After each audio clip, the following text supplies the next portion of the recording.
Hello and welcome to the 55th episode of the Accountant's Success Secrets podcast. I'm Mark Lee, mentor, speaker and debunker. And I'm Philippa Haynes of Insight 101, supporting you to stand out. Each week on the podcast, we showcase another experienced accountant or bookkeeper who we think can inspire and encourage other accountants and bookkeepers in practice around the UK. We ask them to share their stories, including the highs, the lows, and what they've learned along the way. Our aim is to provide some fundamental insights for you, our loyal listener. And if you'd like to share your story in a similar way, do please get in touch with Philippa or me. We're now taking bookings into July. Yes, indeed we are. So today we are delighted to introduce Sam Gooding, who formed Gooding Accounts almost 11 years ago in the summer of 2014. Back then, he was a newly qualified accountant as a member of AAT, working in a spare room at home. Now he has grown a team of 35 spread over 3 local offices without any acquisitions. The firm provides the full range of accounting services and continues to grow to this day as Sam enjoys fostering new accountancy talent and playing to the strengths of each member of his team. He built the firm on the foundations of loyalty, integrity, and collaboration.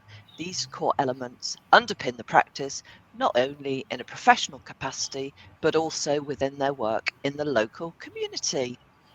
Welcome to you, Sam. Would you like to add anything before we get into the interview? No, that was a great introduction. Much better than I would have done, to be fair. Much appreciated, Philippa. Appreciate that. Yeah, good stuff. We'll talk about you not liking holidays shortly. Okay, so just before we start then, we must thank our sponsor, Pinnacle Global, a trusted outsourcing partner with well over 150 clients across the UK and Ireland. Pinnacle CEO Mayank Pandya is a chartered accountant based in London, and he has a passion to encourage innovation and excellence in the accounting profession. Pinnacle has offices in the UK and offshore delivery centres across India, employing over 300 high-quality staff. With a strong focus on quality assurance, Pinnacle has helped many UK accounting firms to scale their capacity and operations. So to find out more, please visit www.pinnacleoss.co.uk. You'll also find the link online wherever you're listening to this podcast. Also supporting the podcast is the Tax Advice Network. Their website enables accountants to choose specific specialist tax advisors for general tax support or for help across any of over 100 areas of tax. It's free to use. You just pay the tax advisor you choose after agreeing terms with them. Go take a look at their website, findataxadvisor.online, where you can also register to get their weekly tax tips, which are written especially for general practitioner accountants. Yeah, right. Let's get back to the guest. As you know, we aim to keep the podcast to around 30 minutes, and we do that by focusing the discussion around a few key questions. Over to you, Mark. I'll go first. Thank you. So let's go back to the start, Sam. How and why did you come to set up your own practice? Good question. I was working for a local firm for about 17, 18 years, and I got to that point where they started to appoint partners that were younger than me at that point in time. And I looked at it from a long-term perspective and thought, I've got the choice now of sitting in this role for probably the next 25 to 30 years or giving something different a shot. And I thought to myself, I've got nothing to lose. The accountancy profession is strong. I think I can find another role if this doesn't work. So let's give it a shot. And I did. And I think at the time, the one thing that resonates is my wife, Katie, who's now part of the firm, a big part, said to me, how far do you want to take this? And I said, I'll just be happy to be me with a couple of part-time employees sat in a room, just churning it over. And how wrong was I at that point in time? Yeah. I think you said earlier your wife's ICAW, your AAT. How did you go about getting your first clients, and when did she join you? So I started in July 14. Client-wise, it was just putting yourself out there in the local community. I networked the hell out of everything. I think at that time I was doing comfortably 80, 90 hours a week. Probably wrong. I think Wow. we'll come on to that later. But yeah, I was networking everywhere I could.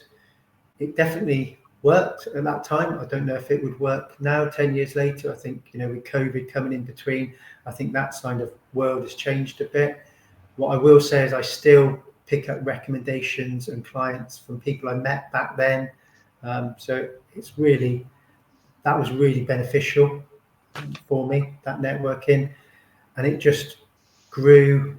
The community side grew. We do a lot of charity work. I've always embraced charity. My mum had breast cancer when I was 21/22. And she's still with us, thankfully, because she's a fantastic babysitter for me. And I need that to be able to achieve what I do. But going through that made me realise how close you can be to losing someone, and the impact of charity and community. So I've always been linked to that for years. So we embrace that side. And so it grew. And then Katie joined me in around June 2017. So basically 3 years in, when we grew to a point where I was like, I need you to come in. She never really wanted to get involved in the business as such, because I think you try and keep family and business separate if you can. But when you need a qualified, very, very good chartered accountant, and you're looking around and you've got one sat there at home who you can trust with 100% with everything you do, you can't not take that on board. Yeah, it's interesting. I mean, you were talking off, before we started, and talked about your approach to networking, and the fact that really you don't talk about being an accountant. Obviously, that crops up, but I think just that's a real insight, isn't it? That you must actually be pretty good at holding your own and being quite sociable, etc., in order to sort of build those relationships. Yes, yeah, it's about building personal relationships before business relationships. I think whatever goes on in this world, however we do business, I still think business is done between people. I think you still need that personal relationship. I've found very different ways to network now. I've actually learned to play golf in the last couple of years, in charity golf days. We now take part in those, but that opens another market stream, and it's about talking to people, making relationships. I'll go to a lot of networking, and you can chat about cars, football, what's on the telly, anything like that. But just getting to know someone, emotional intelligence, I've been marked on that as being very high on emotional intelligence. So that probably has a big impact on that networking side of things as well. Yeah, I'm sure that's right. I'm just curious to go back to, what was your wife doing before she joined you in practice? Was she in practice or in industry or at home? No. So the story goes back. I worked at the previous firm to this from sort of 96, and she joined that firm in 2002. We became a couple in 2003. I actually trained doing accountancy. I was the train. So I took the new students under my wing and trained. So trained her too well, obviously. And yes, she worked at that firm. She left that previous firm about a year before I did. So around the middle of 2013, start of 2013, something around there, to work for another local accountancy firm. So she's always been in practice as well. And she stayed with that other firm until she joined me in June 17. So yeah, always been in practice, and that's how we met. And I would say she's even more boringly accountant than me, because she studied accountancy at university before she then came into accountancy. But I hope she's not watching this. She won't be. She's on holiday this week. Yeah, so thank goodness she's in Cornwall. That's all I have to say. Yeah, Otherwise, you may not be married for much longer. No. So this is a big question, but I mean, looking back, what do you think you've learned along the way? Because I mean, since 2014, so it's 11 years, isn't it? Yeah. There's been good times and bad times, I'm sure, but are there any kind of nuggets of wisdom? Yes, I would say that there's lots. You're always learning when you're running your own business. Absolutely. The key factors, if I was to start again now, which I think are the biggest key factors, pricing is huge. I think you need to get your pricing right. I think anyone that starts the business at that time is going, we're looking to take clients, and you're not really grading them, you're not really rating them. You're thinking, someone's willing to have me as their accountant and they're going to pay me some money, and I'm going to take that because I need that when you start from scratch. And that's a big one. I would say anyone starting out, have a clear pricing strategy and have a clear type of client that you want to work with, and be strong when you think about that. If you're then trying to grow, I think it's taking time and getting the right members of the team. I think you can only grow with a good team. I've made some definite terrible hires, mistakes along the way, but I've rectified them quickly. And the other factor is don't lose sight of your general health, well-being and mental health along the way. I touched on the fact that I did probably 70, 80, 90-hour weeks for the first probably 21 months of this business. And I remember in March 16, there was a clear point there where I was at breaking point mentally, physically, because I'd not kept up with my health and so forth. And there was a point there where I looked at it and think, do I carry on or do I call it a day? And not because I wasn't busy, but because of the impact of putting everything on the line to make it a success may have been detrimental to physical and mental health. And so those are two really big points, aren't they? So the pricing kind of we can talk about that as well, but the ideal client, know who you want to have as a client, but also kind of your health. So from those, what have you learned then? What did you do in 2016 as a result of that almost breakdown? And also, who are your niche clients? I mean, first of all, the health part, I guess. So the health part, I've always been very active. I've always been part of football and rugby teams, and always done a lot of exercise. And basically that got paused for the start of the business. So I realised back in March 16 that I needed to get back on that ladder, so to speak. And now I exercise every single day. I've been in the gym this morning at sort of 7 o'clock. So I've hit the gym. I run sometimes before the gym, sometimes later in the day. So getting that exercise, and it makes such a difference. Physically fit helps you stay mentally strong. I imagine we've all been in scenarios where we're not as mentally strong as we could be, and we've had emails that we don't want to read, we've had phone calls we don't want to take, that sort of thing. Whereas I think when you're physically and mentally stronger, you can deal with far more on that front. So that's something I'd always advocate. Eating healthier, I can't hold my hands up and say I'm the healthiest eater in the world. The team will tell you how quickly I demolish a pack of milk chocolate digestives in a day. So yeah, I can't sing that tune, but definitely take something on board. Well, that's important. That is really good advice. And then just going back to the know who you want to work with, and I think it's a bit like the pricing, isn't it? You get anybody in at one point, and then you realise that you're looking in the wrong area. So how have you approached that? Oh, and I think the other one was about team, wasn't it? So we'll tackle that as well. Yeah, but just in terms of who you work with or want to work with, how does that work? So we want to work. So we looked at our culture and our values, and we want to work ideally with committed business owners, and that's people that want to improve their business. So people that are going to communicate with us well, they're going to bring their records in when required, they're going to treat people with respect and with our values, and they're going to pay you on time, and then not quibble about that. So we've got some strong gradings around that with numbers. So if someone comes in and instantly they're not the sort of person that's going to provide records on time, they're not going to, communication is poor from the outset. We give people like yellow and red cards. So there will be a point where we'd say, hold on a minute, you're not in a tune with our values. And they might say, oh, why is that? And we're like, well, we've asked you 3 times to bring these records in, and every time you've failed.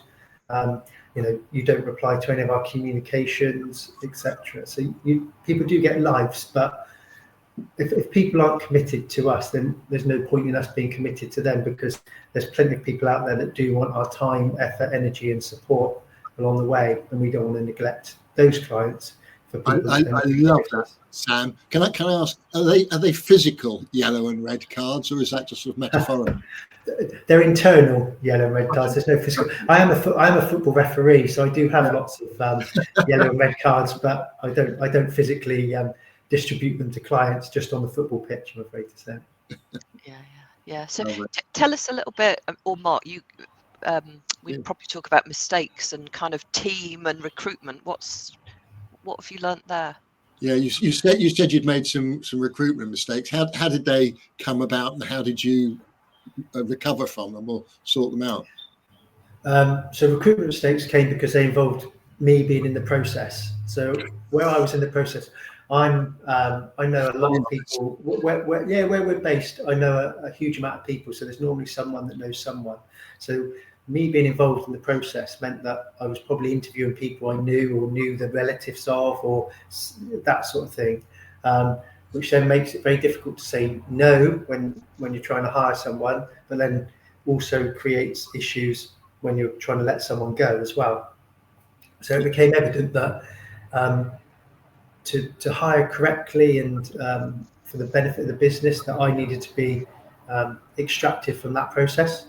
So I was no longer dealing with any CVs, so I didn't have a look at any CVs.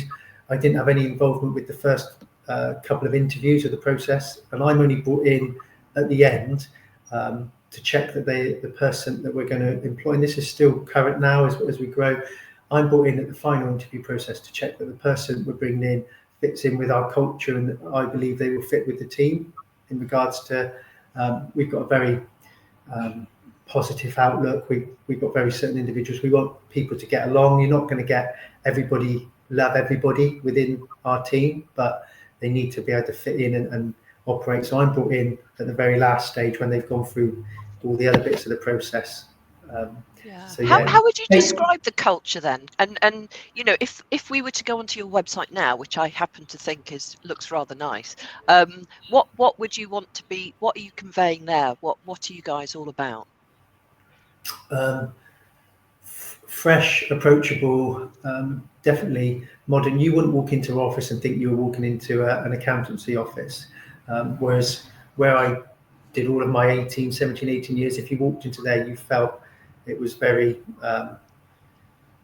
proper, traditional, official. We want very much more relaxed feel to work in. I want people that work for me to wake up in the morning and not fear going into work. I don't expect people to come bouncing in like it's the happiest moment of their lives, but I don't want people. The moment people dread coming into the work, then I'm doing something wrong, because that shouldn't ever be the system. And if that's caused by me, then I need to correct that. We're not in that situation. But also, if we have clients that cause members of the team to feel that way, then we need to deal with that. And we will create a pitter list, so pain in the ass clients, and there will be clients on that list. And if they are causing someone that kind of distress, then there's a reason for that, and we will look to disengage them if needs be. So yeah, we want that very happy culture. And I think if you spoke to members of the team, they would say that they've probably never worked anywhere that's quite like working here. And that stems from me and the leadership team down. You can't come in with you can't come and bring, if you're not having a good day, don't bring it to the office as a leadership, because people will feed off of that. So you need to be happy, bouncy, even if it's not going right, still bring some energy to the room. I feel I bring a lot of energy now. If you go back to 2016, you may not have seen that energy when I was in that zone, but I definitely bring a lot of energy now, and it helps everybody move forward on that front. Yeah. What about, am I right in thinking you've got 3 offices? Is that right? That creates quite a sort of complexity, doesn't it? How have you sort of managed all of that, and what was it like growing? And I was just to pick up on that, I was intrigued because you mentioned earlier that you've grown without acquisitions. So what prompted the expansion into separate offices? The first one was COVID. So coming back from COVID, people wanted to be back in the office, but necessarily they didn't want to be that close together. And I was fortunate enough that a client had empty offices where everybody had started to work from home and vacated offices in the town about 6 miles away from us. And he sort of said to me, "Oh, do you know any clients that would like an office?" He said, "They can have it rent free because I'm having to pay the rents on all the rates on all these offices. Feel free, give me a shout. And if you know of anyone," and I suddenly sat there and thought, do you know what? The team don't want to be sat this close together. There's an office that I can utilise in another town and provide more space. And a number of the team already worked in that town. So I was able to move and open an office in that other town, and they were all able to then walk to work. So I think there's now 10 people in that office. Of the 10, 8 can walk to work. So again, from a positivity and mental health and well-being side of things, it's great to think you can actually walk to work. But that's where the first growth came, and it proved to be such a success that we actually bought the office about 18 months later. So we own that building now, and that's so that's going to be there in Warminster permanently, and the team love it, and it's got great growth and potential. And then the other office in Melksham was again, it's about another 10 miles the opposite direction, and that one I just saw a potential gap in the market with 2 or 3 again members of the team from that direction, and we opened that a couple of years ago, and again that's grown. It's a bit of a training hub for us. So a lot of our young apprentices spend their time over there learning the trade, etc., with a couple of the qualified members of the team, and again it works really well for us in that direction. That's interesting. Yeah. So just to clarify, those 3 offices are all, you know, if you're in the middle and you've got offices of 10 miles either side, so they're within 20 miles of each other. Yeah. And remind me, what part of the country are you in there? So we're based in Wiltshire. Gotcha. So about 10 miles outside of Bath, but it is Wiltshire. So yeah, that's sort of West Wiltshire, I imagine we're officially classed as. Yeah. I love this idea of having a hub for apprentices. I've not heard of that before, and I love what's the thinking there. That's really interesting. We work we've got like a pod system. So we have a group, so tax, accounts, company, and then we looked at it and we felt that the apprentices, we took our apprentice training back in-house because we felt they would benefit more, and we felt that they would actually share ideas better if they worked together and someone led them. So they're all learning the same way. That way, if you have an apprentice in each pod, they pick up habits from other members of that pod, whereas if they're all being trained the same way, then they will pick up the same good habits, you hope.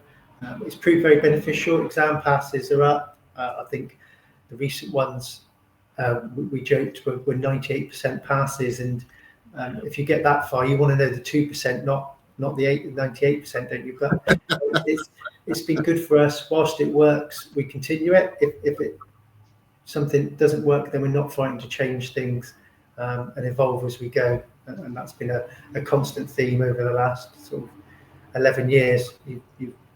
You've got to understand with your gut, but also you need the facts and figures and see what they produce to make sure that you're still moving forward constantly. That's fabulous. I suspect you could add that 98% stats to the stats that you've got on your website about how the firm is, I was going to say broken down, wrong word, but you describe factors within the firm. Yeah, love it. That's good. Love and it. Any other mistakes that that you'd want to flag, or should we move on and talk about successes? There's probably more mistakes than successes, but we can touch on the successes if that's better you, Mark. Yeah, that's good. Yeah. Yeah. Well, go on then. What would you say makes the firm special, unique, and successful? And is it, given how far you've come, and you've got 3 offices now, and Katie's involved in the business as well, you are clearly a dynamic leader for the practice and a go-getter and client generator. But are there other secrets to your success and success of the practice as well? I would say having a good team behind you outside of the practice has been vital, because obviously I've committed so much time and effort to this that I've got a great support team in-laws, parents and that to help outside of the practice. Internally, it's appointing right members of the team in the right roles, allowing me to do what I do best. They took me away from pricing at COVID as well, because I'm too nice on that board. So they took me away from that, and that's been a huge success. And I think one of the successes is realizing what your weaknesses are and appointing people that are better in those areas. I think you're right, and I think I noticed you have a COO in the practice as well, a chief operating officer. How did you decide to put somebody in that role? And I assume it's partly them that's taking these other things off of you. Yeah, Elise is our operations officer, and she's a fantastic asset to the team. We looked at it and we realised, we sat down coming out of COVID, and we said we need to get Sam away from pricing, hiring, and any other areas that he's not good at, because because all I do is, I'll be involved, but I'll be doing, if you're trying to do 10 things, you're not doing any of them really well, are you? But if you can get rid of 7 of those to people that do it really well, and each one, I can do 3 things really well. So I can work on the business development and be strong with that. I can create great client relationships and deal with that. And I can galvanize and lead the team as a leader. But then, if you suddenly put me into pricing and hiring and weakness on that front, then, and it's just, I think that's where and I've seen it, I think that's where some leaders fail, because they feel they need to micromanage every area of the business. So I'll see a client out now, for example, and they'll be like, "Oh, Sam, I'm so sorry, I haven't paid you yet this month." And I'll be like, "I haven't got a clue that you owe me money." I said, I don't. So you haven't got that awkwardness when you're on a networking event or a social event. I'll be like, "It's fine, we're there to help you," and that's what we do. I don't deal with that side of it. And equally, if we don't hire someone's niece, nephew, relative or something, they know it's not directly me, so nobody sees me in that respect, and we get the best of what we interview at that point. Yeah, that's lovely. I think you talked about emotional intelligence, I think you said, and it's evident to me that it really is a bonus in terms of the way that you interact with people outside of the business and get clients in, but equally the way that you have set up the business and the vibe that it sounds like people get. That would be what I see as a real strength. What about you, Mark? What have you picked up?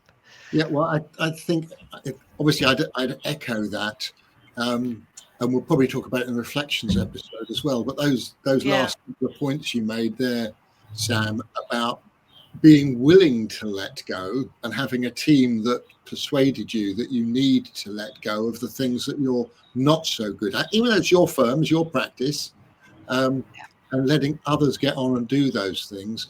I think that's evidently one of the secrets to the success of the growth of Gooding Accounts, and I congratulate you on it. So well done.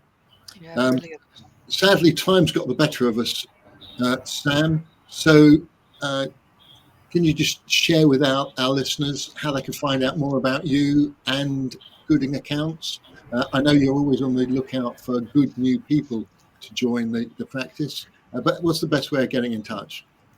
Best way of getting in touch, we've got a website, www.goodingaccounts.co.uk. They can email me, sam@goodingaccounts.co.uk. I pick up all those emails. I won't get my mobile number out because I'm inundated, but it's easily findable because it's been the same for 25 years, so it's not going to change. And it's on your website. But either of those, feel free to touch Perfect. base. I'm on LinkedIn purely under Sam Gooding as well, so feel free to connect if you want to. Brilliant. Thank you very much for that. And Philippa, how can listeners find out more about you and Insight 101?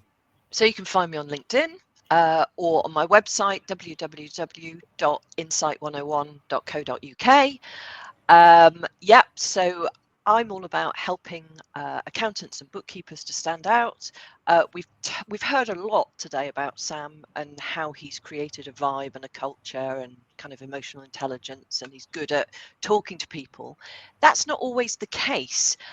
So I support those who really need to convey what's different about them and how they can sort of deliver value, and that's either with their marketing or their website. So it's all about themes and how you can stand out amongst the competition. So Mark, what about you? Tell us of how we can get in touch with you. Thanks. Online everywhere. I'm Bookmarkly. Even the business card is a bookmark. And one thing I've learned from these interviews and my work with accountants generally is that running your own practice isn't easy. And many feel quite isolated, particularly if they're not fortunate enough to have a spouse, loved one, or trusted associate to deal with the issues as Sam and his wife did when she joined him. But so if you'd like to if you're listening to this and you'd like things to feel easier, better, or more on your terms, that's exactly where I come in. Whether it's better clients, fewer headaches, more profit, better organization, I'm always happy to have a chat, no strings attached. Some of those ad hoc conversations might lead on to regular one-to-one working and mentoring, or you might decide to join the Soul Practice Club. Or we might agree that one chat is all you need. I don't get pushy. In any event, if we're not already connected, do please reach out, connect with me and with Philippa and Sam on LinkedIn. And do please click the button to follow the podcast pages on LinkedIn and on Facebook.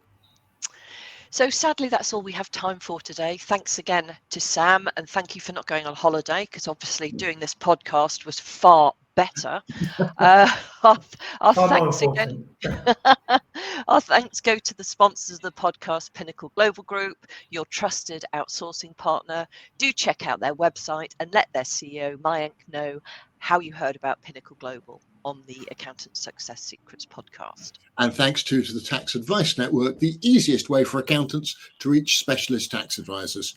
Remember, there's no charge for using their website, findataxadvisor.online, where you can also access their weekly tax tips written especially for general practitioner accountants. Good. So if you've enjoyed this episode, and why wouldn't you, please share the love online, subscribe and leave a review on Apple, Spotify or YouTube, or let us have your feedback directly too. And it helps, of course, to broaden the reach. Please ensure that if you would love to get on as well, get in touch with us if you'd like to be interviewed, or if there's somebody else who you'd like to hear from, we can always approach them, and we've done that before. Indeed. So thanks very much to Sam again. Thanks, Philippa. Another great episode. We got through it. Wonderful. So until the next time that we meet online or in real life, thank you for listening to the Accountant Success Secrets podcast. Bye-bye for now. Bye. Cheers.